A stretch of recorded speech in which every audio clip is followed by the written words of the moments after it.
to speak openly and freely about the way they see the world, and that others might watch and learn something from it, or completely disagree, but it was to stimulate change and debate.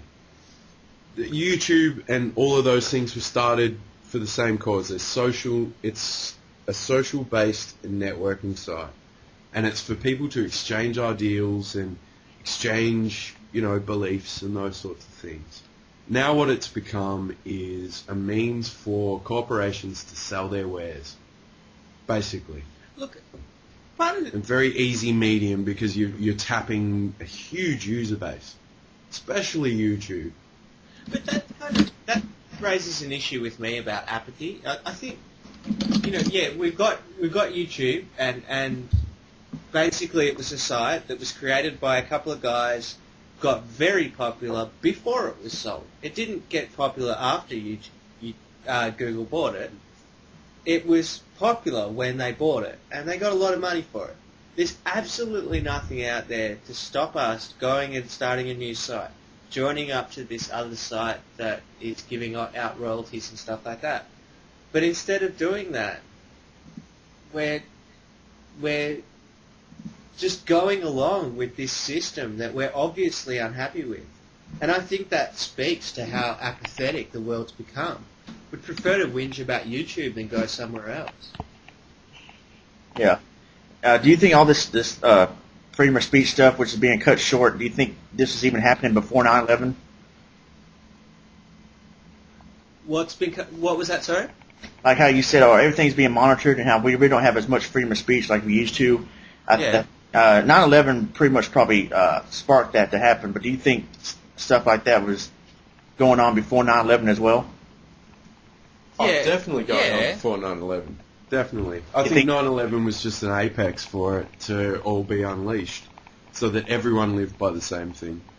Civil liberties have been getting way too much of an uncomfortable subject for government for years before this happened. I mean, if you think about, like, terrorism, so to speak, operations against terrorism have been, around for decades. Like, the amount of incursions the United States has made into like that many countries, it's unbelievable. It's almost, it almost seems like bullshit when you read about it. But, I think that panic and that fear has been there for a very long time. I think now they've just realised that if these mediums are put in the hands of corporate do the job of cleaning it up, of clipping the wings and, trimming the lawns and, keeping it all manicured and all safe and all within the system's reach.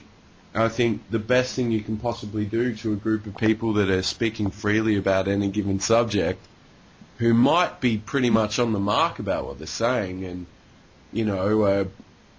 perhaps have the possibility of assisting others in thinking for themselves on the issue. All of a sudden the power is shifted, and I don't think they like the idea of that. So I think YouTube is idealistically a threat to the powers that be because it allows people to speak openly, about whatever subject they're passionate about. Yeah, and I think 9/11 just woke everybody up, pretty much. But in so many different ways. It wasn't about the event. It was about who we are as a people, who we are as a civilization, especially in the Western world. Yeah. Because, all right, let's not get into the conspiracy theories or anything like that about who did it or whatever.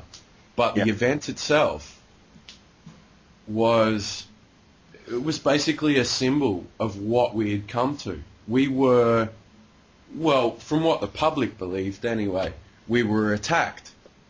Right, so just on that merit, the people themselves would start asking the question, well, okay, if someone attacks us, then why?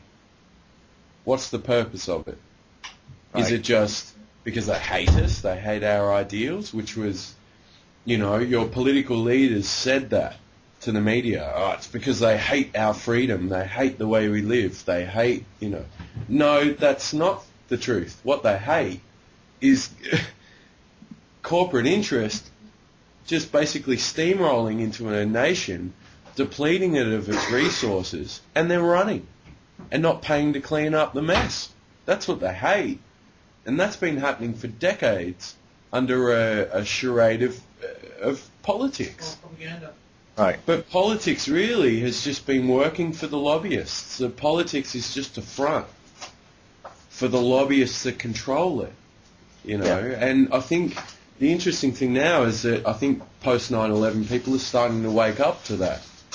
Put it this way, and I'm not saying Australia is better in a lot of ways, right? But put it this way, in Australia, the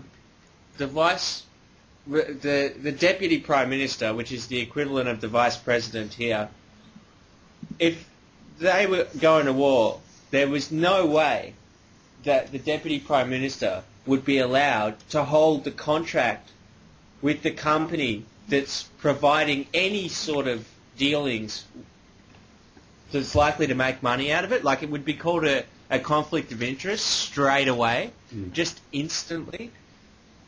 And I think it's really hard for people over there.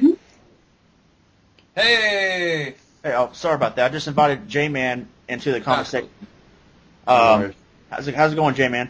Hey, it's going pretty good. All right, go ahead, Nick. I was just saying, like, I think it's really hard for people over there to take seriously what's going on, and for them to say that it is about freedom and democracy when the very people that are imposing this are making money out of it. It's just so hard to believe that it's for the right reasons when that's going on. Yeah. And J-Man, we pretty much, thank you for joining us. We pretty much kind of got off topic a little bit, or it kind of relates to the topic, but again, it's a 2K show, you know, off topic for the world. J-Man, what is your opinion about the changes to the YouTube design? Okay, well, me personally, I like the new design. I've had it for about a month and a half now. There's still some problems with it. I still believe that it's in beta. But other than that, I'm kind of disappointed in YouTube for making it kind of a mandatory thing. I think, what was that, like July 15th? Like, everybody is going to be switched over to that. Is that right? Yeah. Yeah, I don't agree with that. I think there should be. I think that everybody should have a choice to whether they want to keep their old channel design, or, you know. And it should be pointed out, people who are just now creating an account are automatically going to have the new design. Oh, really? Yeah. Yeah, that's. I think that there should be a choice. It's like MySpace.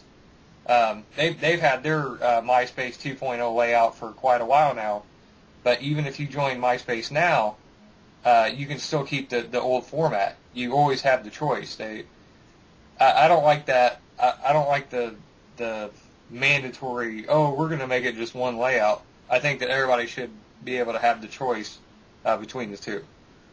Right. Okay. That's pretty much all I have to say on the subject. You guys have any final word?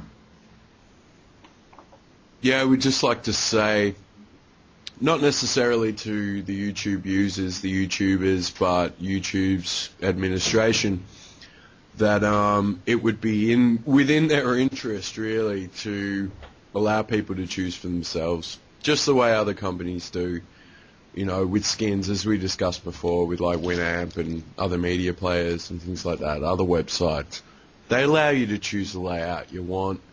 I think the choice should be yours. Being a user, it should, at the very bare minimum, should be about what you want and what your experience to be. Anyway, they're supposed to provide a service. Hopefully this will change. Hopefully if enough people speak up about it, you know, maybe YouTube will say, yeah, screw it. We'll give them the choice. Yeah, but anyway, I really hope that, you know, YouTubers out there aren't too dismissed by it all if they can't choose, because it'd be a shame to lose a lot of people and a lot of, you know, vloggers just due to YouTube's, you know, ignorance. Yeah, I wouldn't. I'm not going to leave YouTube if. I'm not going to leave YouTube if we were forced to have the new design, but it really is gonna. It's really gonna suck. I mean, I would really hate to lose the design that I have. And like we talked about earlier, we'll get used to it. I'm all for change, depending on what the change is.